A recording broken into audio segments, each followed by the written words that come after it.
Hi, Matt. I'm Miko. How are you? Hi, nice to meet you. I'm Nice to good. meet you too. Did you bring me a copy of your resume? I did actually. That's Here you go. great. So I'm really excited about being able to sit down and talk to you about the video productions manager position we have open. So how was your trip in today? It wasn't bad. The traffic flowed nicely, so it wasn't bad at all. Oh, that's good. So I see you're from Queens. How long have you lived in that area? I've lived in Queens for about 6 months now. 6 months. How do you like it? So far, so good. It has its ups and downs, but yeah. Yeah, I'm actually from Queens myself. I've lived there for about 4 or 5 years, so it's definitely a very nice borough to live in, especially when we're working in Manhattan just to get away. Hmm. In fact, one of my favorite places to eat out there is Playground in Jackson Heights. Have you ever been there? Oh no, but I'll have to try it out. It's definitely really good. If you're into Thai food and you like that spicy food, it's really good. I think you'd really enjoy it. Okay. So, listen, obviously, I just want to ask you a series of questions just to get a little bit better picture of your experience and how that's going to correlate to the position that we have open today. Hmm. So, let's just go ahead and get started. Okay. So, first, obviously, Matt, tell me a little bit about yourself. Well, I've been working in the entertainment and media production field in one capacity or another for over a decade. Prior to that, I'm the oldest of 8 kids, so I've always kind of naturally was born into a leadership role. I've tackled a wide variety of tasks and aspects of this field. And I'm a very outgoing person, a very optimistic person. Sometimes overly optimistic, one might say, which comes in handy for this field.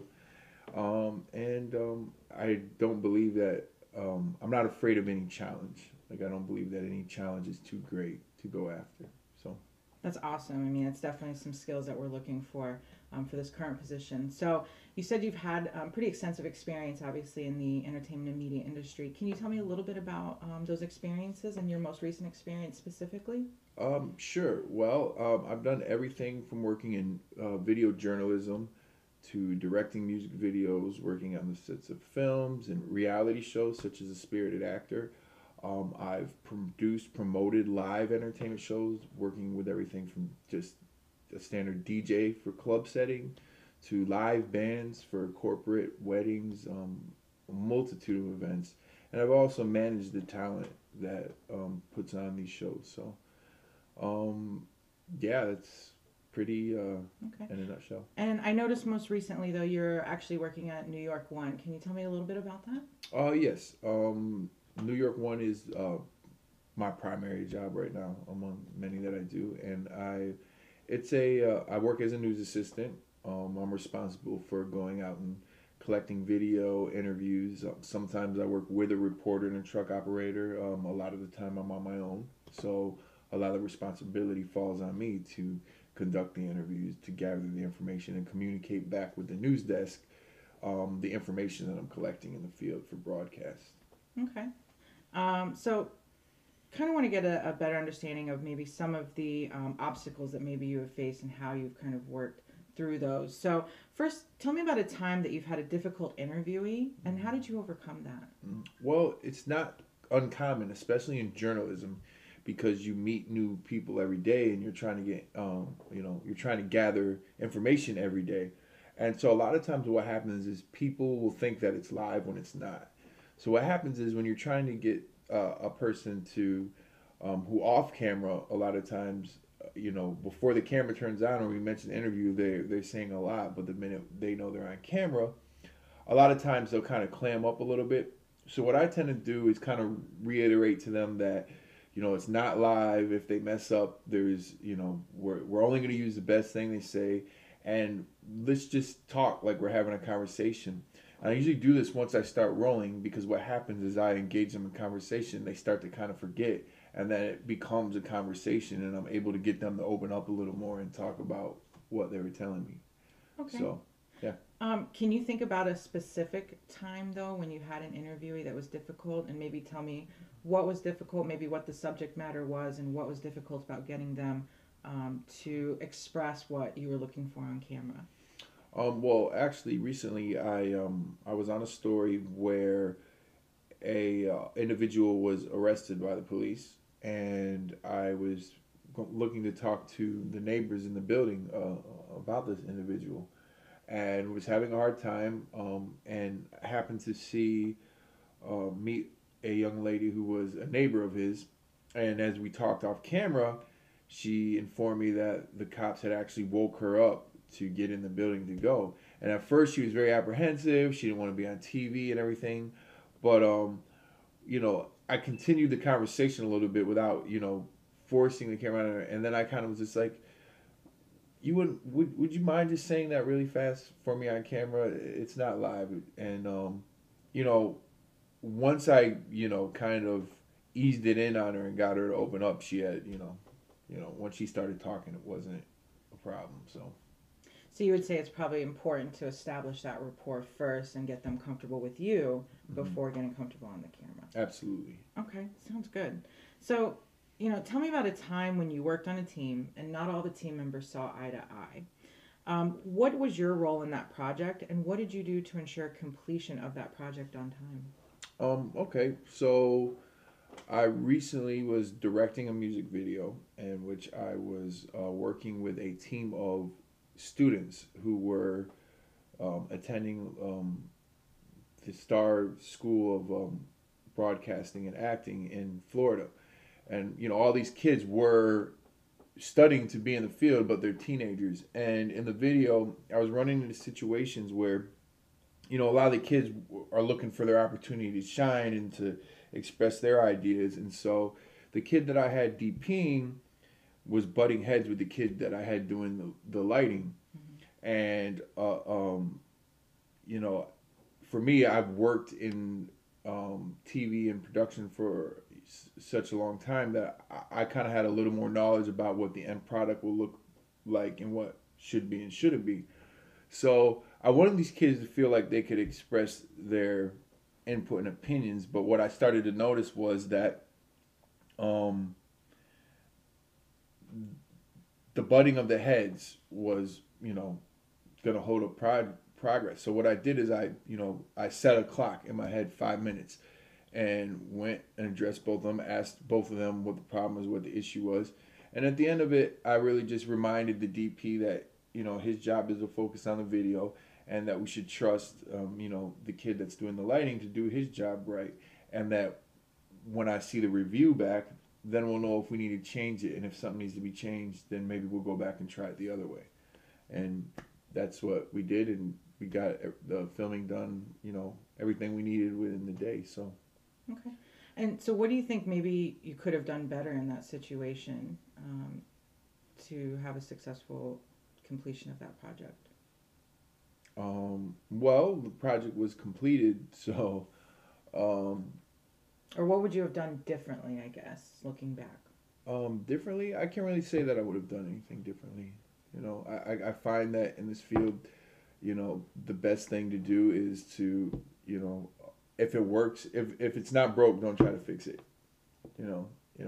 And in the same token, if something isn't working, then don't be afraid to try many new things. But absolutely, yeah. I definitely agree with that.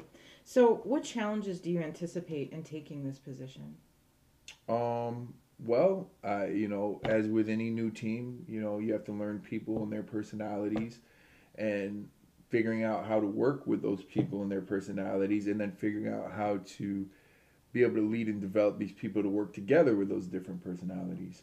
So those are the types of challenges that always arise. But, as I said, I look forward to those types of challenges and take pride in being able to tackle them and overcome them. And I look forward to the opportunity to develop a new team and what kind of accomplishments we can make together. Okay. So, you kind of mentioned, obviously, getting different personalities to assimilate to other personalities is going to be one of the challenges. Can you kind of walk me through a situation or how you would actually overcome that kind of step by step? Yeah, it's through communication, and that's the funny thing. The joke, as they always say in this field, is that we're in the communications field, but everybody seems to struggle with it. But, the thing I always remind everybody, every team that I've ever worked with, is that those of us who work in this field are a little different than the average person. A lot of us are very passionate. Some of us, our brains work a little differently, and so the way we communicate is a little differently. And so sometimes when we talk to each other, it can come across, in the wrong manner, where people will take things offensively, and then grudges are built, and then it stops, the being effective as a team. Mm-hmm. So the thing I always try to stress to everybody is, especially like if there's a videographer and a reporter working together and the personalities crash, I try to challenge them to find the thing that you don't like about that person and figure out why the thing you don't like, how can it really help you do your job better? And a lot of times what happens is you start to see the very thing about that person that rubs you the wrong way, when you're on a personal level.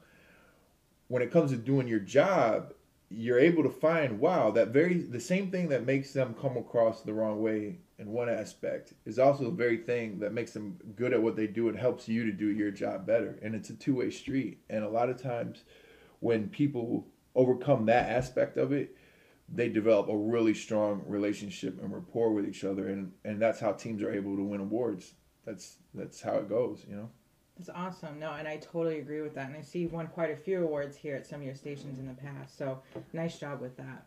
Thank you. So you know what? Just to sum it up, I think we've gone over quite a few things here, and I've asked a lot of questions of you. But now, what questions do you have for me? I'm curious to know as to how much freedom we have to be creative.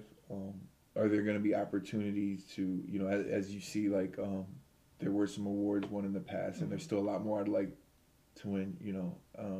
What kind of opportunities will I have to go for those types of challenges and submit award-winning material? Sure. So that's a really great question. I'm glad you asked, because I think we're kind of both on the same page. We're looking to win some awards here as well.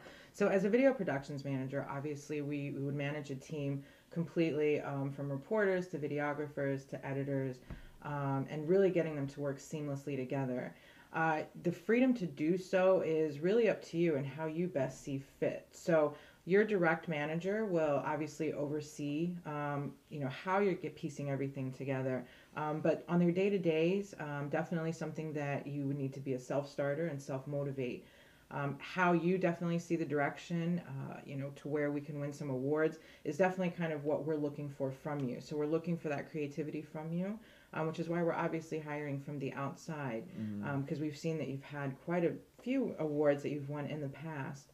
And we'd really like to see you do that same thing here. Mm-hmm.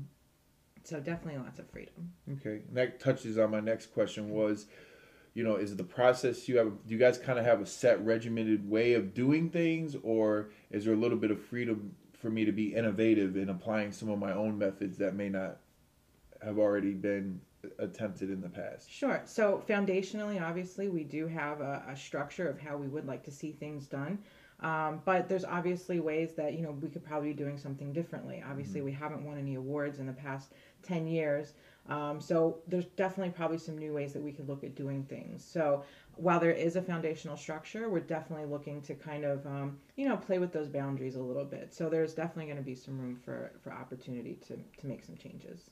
Okay. All right. Great questions, though. What else do you have for me? That you've answered most of my questions. So yeah. Okay. Great. So basically how this process is going to work, we have just a couple more interviews to do this week, but we're definitely looking to make a decision by next week. Mm-hmm. So you should receive a phone call or email from us by the end of this week, letting you know what direction we're going to be moving forward. Okay, great. Okay. All right. It's definitely nice meeting you, Matt. All right. Thank you. Nice to meet you Have too. a good